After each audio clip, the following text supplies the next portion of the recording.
नमस्कार। हरियाणा में विधानसभा लोकसभा चुनाव से पहले लगातार खुलकर कांग्रेस की बगावत, कांग्रेस की खिलाफत करने वाले राजेश धनखड़ इस वक्त मेरे साथ हैं। चुनाव लोकसभा के भी जा चुके हैं और विधानसभा के भी जा चुके हैं। पार्लियामेंट चुनाव 2019 में बीजेपी को 10 सीट थी, 2024 में 5 सीट मिली, 5 सीट कांग्रेस को लेकर और ओवर कॉन्फिडेंस में कांग्रेस आई और विधानसभा चुनाव में मनमाने तरीके से टिकटों का वितरण हुआ, जिस कारण कांग्रेस, पूरा प्रदेश ये कह रहा था कि कांग्रेस की सत्ता बढ़ेगी, लेकिन धनखड़ साहब ये कह रहे थे कि कांग्रेस की सत्ता नहीं आएगी।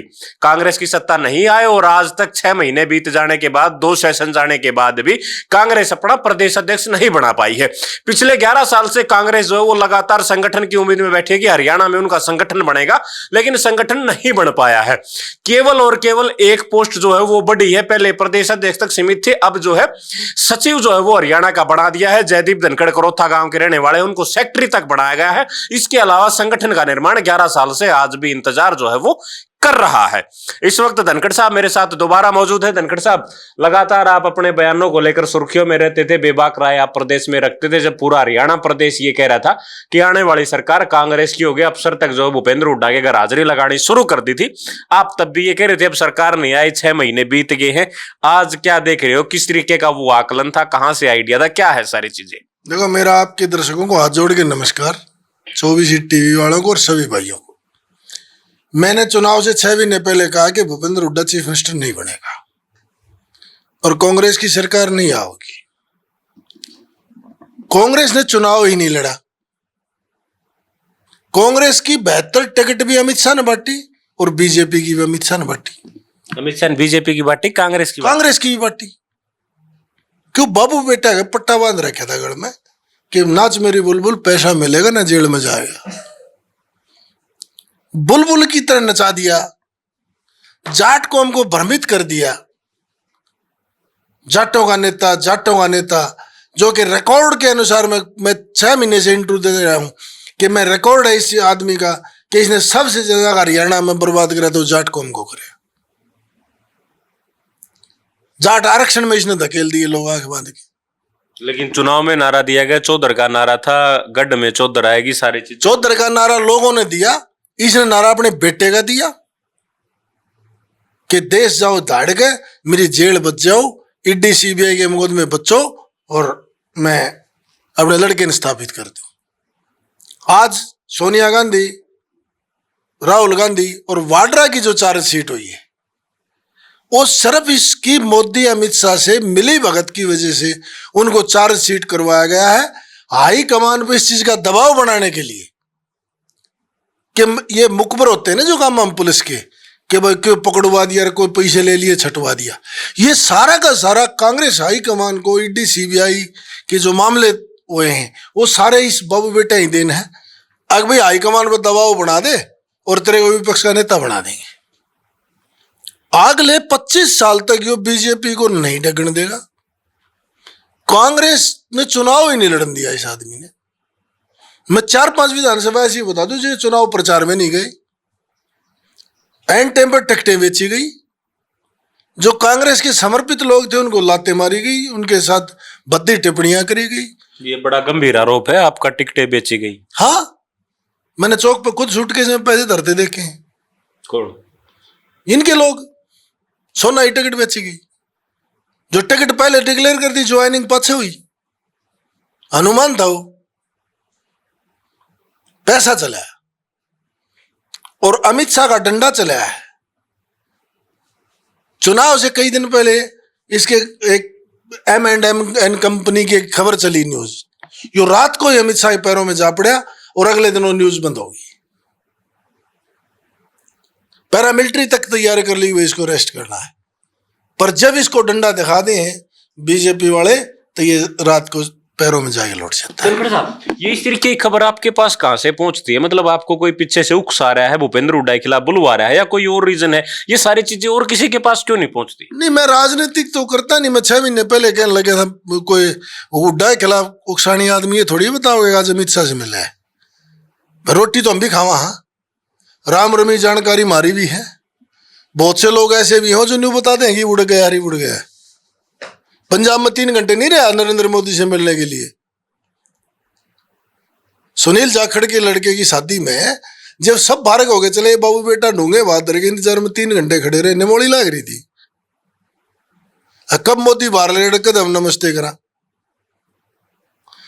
इस प्रदेश में सिर्फ ये अपने लास्ट टाइम जिंदगी के विपक्ष के नेता की इसकी इच्छा है कि मेरे विपक्ष का नेता हाईकमान बना दे, इसलिए हाईकमान पे ये जबरदस्ती ईडी सीबीआई के काम करवा रहा है। क्यों? जिसको मजदूरी करी है इसने, जिस बीजेपी के 10 साल तक 15वीं तीसरी बार सरकार बनवा दी, बीजेपी उसकी मजदूरी पूरी उतारेगी।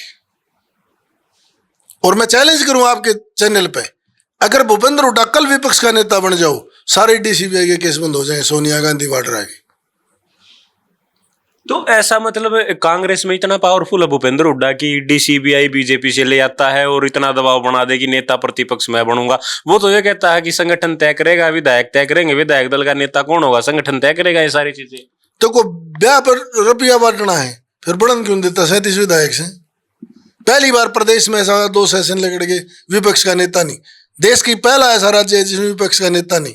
विपक्ष के नेता बिना कितने सरकार के काम रुक रहे।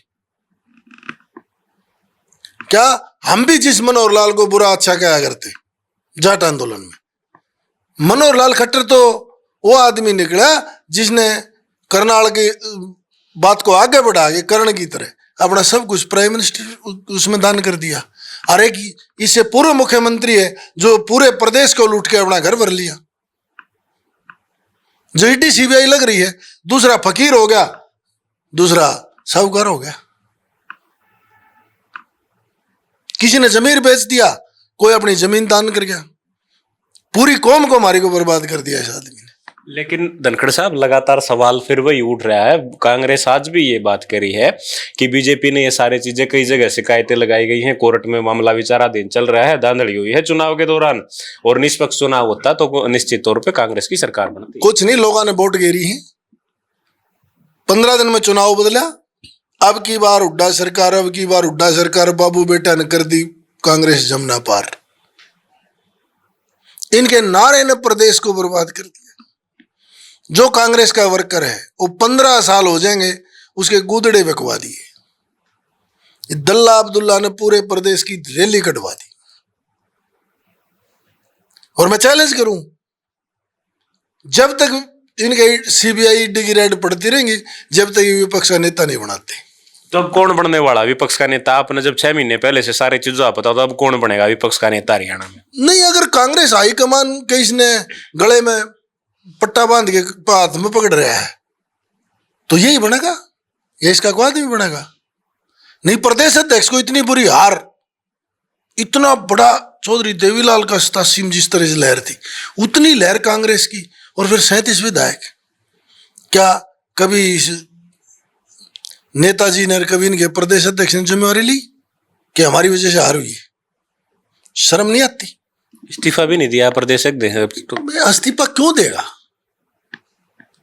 कठपुतली है, खड़ाऊ प्रदेश अध्यक्ष है। किसकी कठपुतली है? भूपेंद्र हुड्डा की। खड़ाऊ प्रदेश अध्यक्ष है, शक्ल ते ना लगता प्रदेश अध्यक्ष है। फैसले ना लेना ना देना ना, मैं पास सुनिया डाला अंडे जाओ और जय बोली जाओ। क्या है? इस प्रदेश का दिवाला काट दिया। सारे पूरे प्रदेश में अगर इसके बेटे का इनका आंकड़ा काटोगे, लाखों करोड़ रुपया लोगों का पोस्टर, बैनर और रैलियां करवा बर्बाद कर दिया। कि हल्के से 60 लोग थपकी मार उठा दिए, उनके घर बेकवा दिए। कौन देगा इसका जवाब? जिस कौम ने इसको नेता माना उस कौम को तबाह कर दिया। उसी कौम के हजारों लोग इसकी रैलियां में पोस्टर होल्डिंग बांटते रहे, जमीन बेच के गाड़ियां चलाते रहे और ये माल खाते रहे। क्यों नहीं सीखा इसने? अगर ये बीजेपी को गालियां दे रहा है तो ये मनोहर लाल खट्टर वाला काम क्यों नहीं कर रहा? सब कुछ दान कर दिया होता। धृतराष्ट्र बेटे के मुंह में इस प्रदेश को बेचने का काम कर रहा है। और कभी भी जीवन में जब तक ये जिंदा है, हरियाणा में कांग्रेस की सरकार नहीं आने देगा। ये इसका एग्रीमेंट है। किसके साथ है एग्रीमेंट? बीजेपी के साथ है। ठीक है, तो ये राजेश धनखड़ है, एक एक सवाल का बड़ी बेबाकी से जवाब दिया, लगातार खुलकर बोलने को लेकर लगातार ये सुर्खियों में रहते हैं। कांग्रेस को लेकर जो बातें इन्होंने कही हैं, भूपेंद्र हुड्डा को लेकर जो बातें कही हैं, जो सनसनीखेज खुलासे जो इन्होंने किए हैं वो आपने सुने हैं। उसके बारे में आप लोग क्या सोचते हैं वो हमें कमेंट बॉक्स में जरूर लिखें। शुक्रिया।